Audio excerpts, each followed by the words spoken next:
Ideal skin care routine हर weather के हिसाब से? थिंकिंग ऑफ अ पर्सन जिसका स्किन नॉर्मल है, ओके, उसको नॉर्मली 3 चीज़ें ही लगती है हमेशा स्किन केयर में। एक होने वाला है आपका फेस वॉश, एक मॉइस्चराइजर, एक सनस्क्रीन, चीज़ है। Cleanse, moisture, protect. अगर किसी का स्किन केयर नॉर्मल है तो आपको जब विंटर है, तो ऑब्वियसली ड्राई वेदर है, आपका क्लेंजर माइल्डर होना चाहिए। आपका मॉइस्चराइजर एक्चुअली दोनों टाइम पे आप जेल वाटर बेस्ड रखोगे चलेगा। सनस्क्रीन भी जो है यू हैव टू सी कि स्वेटिंग के साथ कैसे चेंज हो। विंटर में I would prefer having a lotion based sunscreen, ताकि वो मेरा आधा मॉइस्चराइजेशन वही कर दे, मुझे ज़्यादा प्रोडक्ट्स ना लगाने पड़े। एंड अगर मेरा जैसे समर है and it's going to be oily, तो मैं थोड़ा सिलिकॉन बेस्ड सनस्क्रीन यूज़ करूँगी जो थोड़ा ड्राइंग इफेक्ट भी दे दे, थोड़ा मैटिफाइंग सनस्क्रीन हो कि चिपचिप ना लगे मुझे। सो वेदर के हिसाब से एंड पर्सनल प्रेफरेंसेस के हिसाब से हम अपना स्किन केयर चेंज कर सकते हैं। पर ये सारे ट्रिगर्स जो आपने बात बोली, अभी हमने जितने ट्रिगर्स की बात करी, सब का फिक्स यूजुअली है कि स्किन जैसे रिएक्ट करिए उसके बेसिस पे मॉइस्चराइज करो और ना मत करो।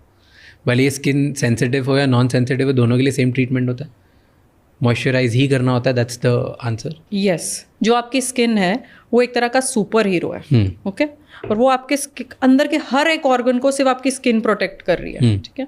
अब इस सुपर हीरो के पास ना ज़्यादा हथियार नहीं होते, सिर्फ एक डिफेंस होता है, एक शील्ड होती है, विच इज़ योर बैरियर।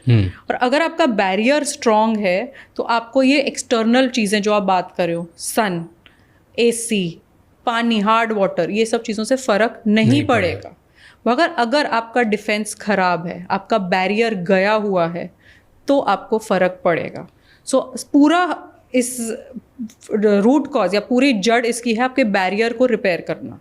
अब बैरियर कैसे रिपेयर होता है? With moisturiser. सो कितना मॉइस्चराइज़र लगाना चाहिए, इसका हल रहता है डिपेंडिंग के बैरियर कितना डैमेज्ड है, बिकॉज आपके सुपर हीरो के आपका साथ चाहिए। कौन सा मॉइस्चराइजर अच्छा हो जाए? आई पर्सनली फील जो वाटर बेस्ड मॉइस्चराइजर्स हैं और जिनमें सेरामाइड्स रहते हैं, सेरामाइड्स एक तरह के आपके बैरियर को बिल्डिंग बहुत स्ट्रॉन्ग कर देते हैं, we call them cement of the skin. तो हमारी स्किन के सेल्स को अगर हम ब्रिक्स बोले, सेरामाइड वो सीमेंट है जो उस ब्रिक्स को सीक रखेगा। Cetaphil, restaurants, optimal hydration has it. ये सबसे अच्छा होता है। सो जिनकी स्किन ड्राई है, ये वाटर बेस्ड मॉइस्चराइजर्स होते हैं सेटाफिल के, जो ब्लू वाले हैं, ऑप्टिमल हाइड्रेशन वाले, इनके पूरा रेंज आता है, मॉइस्चराइजर्स, फेस वॉश, सनस्क्रीन। सो ये विंटर्स के लिए बेस्ट है। बस बेसिकली एक मॉइस्चराइजर लगाओ, ज़्यादा लाइफ को कॉम्प्लिकेट मत करो। जिनकी ऑयली स्किन है उनको क्या लगाना चाहिए? क्वांटिटी कम लगा लो, लगाओ वाटर बेस्ड मॉइस्चराइजर लगाओ।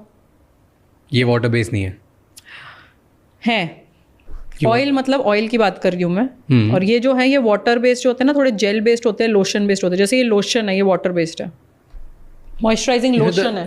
अच्छा, हाँ, तो ये वाटर बेस्ड होता है। जो क्रीम होगी वो थोड़ी हेवियर होगी, लोशन होएगा वो थोड़ा फ्लूइडी सा होगा, non greasy, light, but dry to normal sensitive skin. हाँ, and this works on my skin. Normal to combination है ना, तो लिखा हुआ होता है प्रोडक्ट पे। एक और चीज़ है ना, पता होना चाहिए कि इंग्रेडिएंट बॉक्स कैसे पढ़ना है, और ये पता होना चाहिए कि प्रोडक्ट जो लिखे हैं उसके जो सिंबल्स हैं वो क्या है, जब आप चूज़ करो प्रोडक्ट, पढ़ के देखो। फिर यार मैं हमेशा सोचता था कि मेरी स्किन ऑयली है तो मुझे ऑयली मॉइस्चराइज़र कुछ चाहिए, और मैंने बहुत सारे मॉइस्चराइजर्स ट्राई करे, different. Cetaphil was one of the best जो मेरे को सूट हुआ, बट इसका मैं को ऑयली वर्जन यूज़ नहीं करता हूँ, मैं इसका नॉर्मल वर्जन यूज़ करता हूँ। That works for me. इसका normal version is good, that's I am saying, because that's what I was saying कि मैंने लेबल पढ़ के जो ऑयली वाला यूज़, जब भी मैंने देखा कि this is for oily skin, this is for oily skin, और बहुत सारी ब्रांड्स ट्राई करी, वो इतना इफेक्टिवली वर्क नहीं किया। जब मैंने एक नॉर्मल स्किन के लिए नॉर्मल स्किन पढ़ा लेबल पे और यूज़ किया, वो मेरे लिए वर्क करा। तो आई फील एनवायरमेंटली आप AC में ज़्यादा रहते हो, हाँ, ठीक है, तो आपकी स्किन उससे ज़्यादा ड्राई हो रही है कंपेयर टू जो आप फील करते हो कि मेरा स्किन है फेयर, तो उसके लिए उसको एक्स्ट्रा हाइड्रेशन की ज़रूरत पड़ी। Okay, let's talk about toxic ingredients. Okay, कि एक मॉइस्चराइज़र में या आजकल जो प्रोडक्ट्स में टॉक्सिक इंग्रेडिएंट्स कौन कौन से होते हैं? ऐसी कौन सी चीज़ें जो ऑडियंस देख रही है कि अगर ये इंग्रेडिएंट किसी भी प्रोडक्ट में हो तो उसे फेंक देना चाहिए? कौन से टॉक्सिक इंग्रेडिएंट्स हैं? टॉक्सिक इंग्रेडिएंट्स में अब जब हम कोई स्किन केयर लिखते हैं ना, नीचे जो ठप्पे आते हैं, जो स्टैम्प्स आते हैं, एक सल्फेट फ्री आता है, एक सिलिकॉन फ्री आता है, okay, but these are again a very grey area, मतलब they are not bad, sulphates are good, and so is silicone. आप तो बिल्कुल नई चीज़ें बता रहे हो, this is new. So all of this, ये इतनी बड़ी इंडस्ट्री क्यों बनी है? ये फ्री, ये फ्री, ये फ्री, ये फ्री।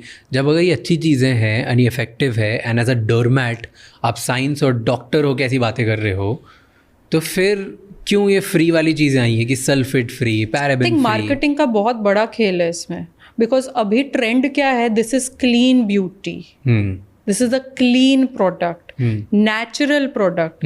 अब ये चीज़ें जब लोग बोल रहे हैं, फिर उनको किसी चीज़ को बुरा भी तो बोलना पड़ता है। You think clean beauty is a clean beauty बस एक ट्रेंड है, रियलिटी नहीं? Can there be a clean beauty? No, कोई क्लीन ब्यूटी प्रोडक्ट कुछ नहीं होता है, उनमें भी कुछ ना कुछ केमिकल्स होते ही हैं। आई फेल टू अंडरस्टैंड ये क्लीन क्या हुआ। अगर कोई बोल रहा है ये एलोवेरा है, ठीक है, एलोवेरा के मैं इतना बड़ा साइंटिफिक नाम बोल दूं तो क्या वो डर्टी हो गया? मतलब कुछ प्रोडक्ट्स हैं ऐसे ना, सो क्लीन ब्यूटी कब बोल रहे हैं लोग? जब उसमें इंग्रेडिएंट्स कम है, उसको वो क्लीन ब्यूटी बोल रहे हैं कि it is just one ingredient product. और नेचुरल इंग्रेडिएंट्स है। नेचुरल जो है ना, ये natural word it's a misnomer, okay, ये गलत है। अगर कोई मुझे बोल रहा है कि मैंने इसमें एलोवेरा डाला है, क्या उसकी एलोवेरा की खेती है जो उसने एलोवेरा निकाल के उसमें भरे हुए हैं? वो सिंथेटिकली प्रिपेयर्ड एलोवेरा डाल रहा है ना उसमें।